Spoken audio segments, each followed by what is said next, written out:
మన ఇంట్లో ఉన్న ఫ్రిడ్జ్ మనకు రక్షణ ఇస్తుందా లేదా నెమ్మదిగా మన ఆరోగ్యాన్ని లాగి తీస్తుందా? ప్రతిరోజు వేల మందికి తెలిసి తెలియకుండానే తప్పు జరుగుతోంది. ఫ్రిడ్జ్లో పెట్టకూడని వస్తువులు మన ఇంట్లో రోజూ పడుతున్నాయి. వాటి వల్ల చిన్న చిన్న సమస్యలు మొదలై పెద్ద పెద్ద రోగాలకే దారితీస్తుంది. ఈరోజు ఒకసారి మనం నిజాన్ని బట్టబయలు చేసేద్దాం.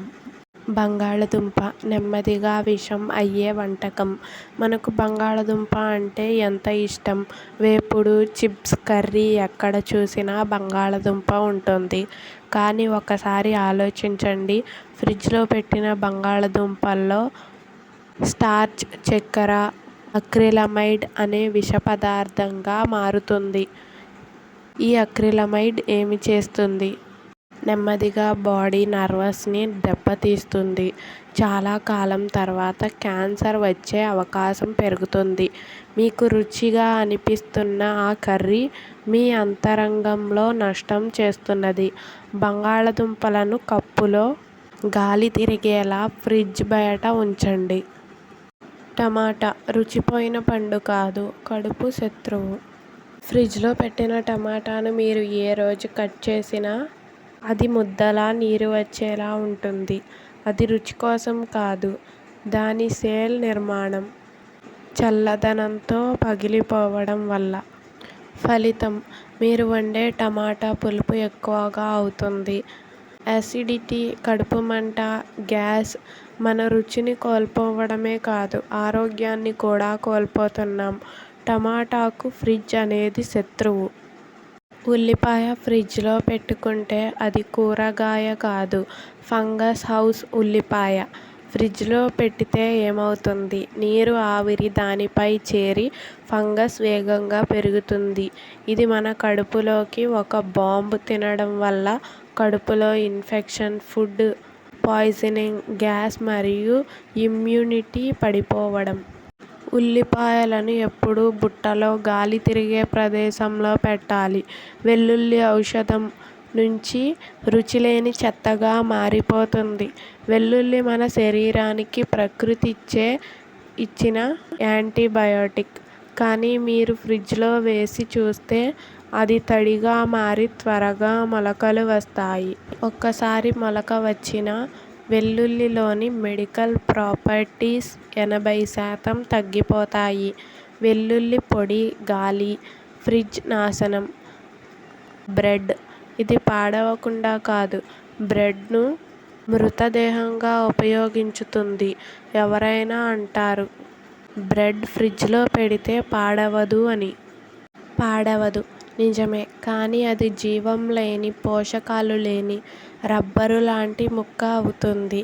మరియు ఫ్రిడ్జ్లో పెడితే బ్రెడ్లో ఫంగస్ స్పోర్స్ వేగంగా పెరుగుతాయి. అవి మన కడుపులోకి వెళ్ళి బ్యాక్టీరియా బ్యాలెన్స్ను పూర్తిగా డిస్టర్బ్ చేస్తాయి. ఫలితం జీర్ణం కష్టం, అలసట, రోగనిరోధక తగ్గడం. బ్రెడ్ గది ఉష్ణోగ్రతలో ఉంచండి. ఫ్రిడ్జ్లో పెట్టడం నెమ్మదిగా విషం. తేనె. దాన్ని చల్లబరచడం అంటే దాని శక్తిని చంపడం. మన భారతీయ ఆయుర్వేదం ఏం చెప్పింది? తేనెను వేడి చేయకూడదు, చల్ల చేయకూడదు. ఇది శక్తి ఫుడ్. ఫ్రిడ్జ్లో పెట్టగానే ఇది క్రిస్టల్స్గా మారుతుంది. దాని ఔషధ శక్తి తగ్గిపోతుంది. తేనెను ఫ్రిడ్జ్లో పెట్టడం అంటే దైవ ఔషధాన్ని నిద్రపుచ్చడం. తేనెను గది ఉష్ణోగ్రతలో ఉంచండి. అరటిపండు. బయట అందంగా కనిపించినా లోపల నాశనం.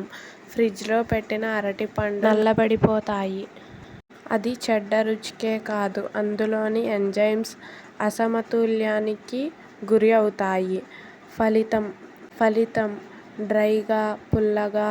రుచి జీర్ణానికి హాని, బాడీ హీట్ అకస్మాత్తుగా పెరగడం. అరటిపండు ఎప్పుడూ బయట. పండ్లు, దోసపిండిలు. ఫెర్మెంటేషన్ అంటే జీవం, ఫ్రిడ్జ్ అంటే జడత్వం. ఫ్రిడ్జ్లో పెట్టిన పిండి నెమ్మదిగా ఫెర్మెంట్ అవుతూ అసంతులితమైన బ్యాక్టీరియా పెరగడానికి అవకాశం ఇస్తుంది. అదే పొట్టకు పెద్ద శత్రువు.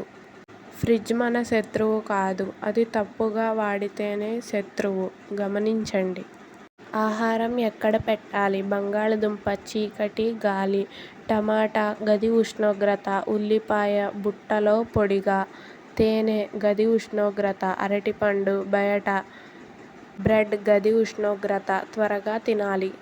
ఇంటి ఆరోగ్యం మన చేతుల్లో ఉంది. మన ఆహారాన్ని కాపాడుకోవడం అంటే మన కుటుంబాన్ని కాపాడుకోవటం. ఈ వీడియో మీకు ఉపయోగపడితే లైక్ చేయండి, సబ్స్క్రైబ్ చేయండి మరియు కామెంట్లో రెడ్ హార్ట్ పెట్టండి.